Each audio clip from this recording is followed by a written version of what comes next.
When did you first realize that some things are best left undiscovered? When I was 17, I learned that silence could be louder than shouting.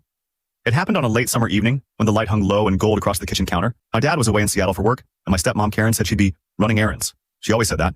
Always came home looking like she'd walked through someone else's life. Hair messy, perfume heavy, smile too wide.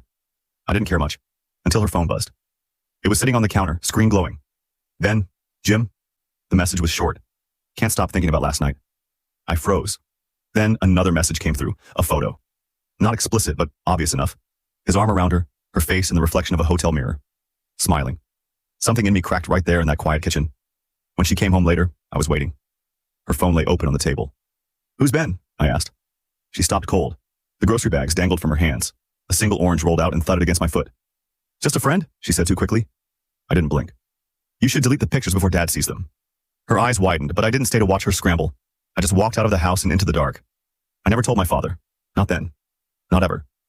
But I saw the way she wrapped her arms around him when he came home from his trips. The way he melted, believing every touch was real. I couldn't stand it. Every kiss she gave him felt like an echo of something dirty. When I left for college, I promised myself I'd never go back. But life has a sick sense of irony. 4 years later, I did go back, for the funeral. Dad died in his sleep. Heart failure, they said. Karen was the perfect widow, weeping, trembling, thanking everyone for their sympathy. I stood beside her, silent, watching, listening. After the service, when everyone had gone, I found her alone by his casket. "You were always good at pretending," I said quietly. She jumped, startled. Then she smiled, brittle and wet-eyed.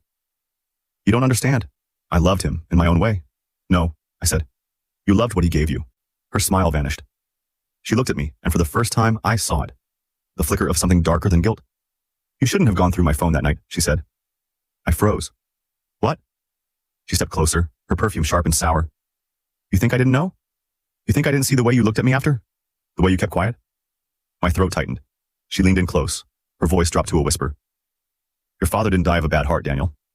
He found out. He confronted me. I told him you already knew the room tilted. He couldn't take it," she said, smiling faintly. "And you kept the secret, just like I knew you would." She brushed past me, her hand grazing my arm, gentle, deliberate. I stood there, staring at the casket, trying to breathe. Then I noticed something taped beneath the lid. A small envelope, barely visible, the corner peeking out from under the velvet lining. My name? Daniel. My hands shook as I tore it free. Inside was a folded note, written in my father's handwriting.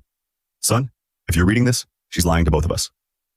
The rest of the paper was blank, except for one line at the bottom, in faded pencil. "Check the basement.